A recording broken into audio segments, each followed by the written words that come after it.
Sa unang tingin, medyo mukhang totoong pala ka. Kaya kung nilalagay mo to sa mesa, siguradong may mapapatalon! Pero wag ka mag-alala, laruan lang to. Lambot siya at sobrang satisfying.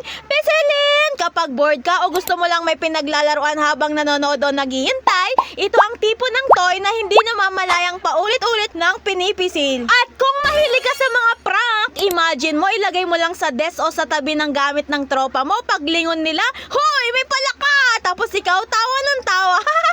Bukod sa nakakatuwa, pang good vibes din siya.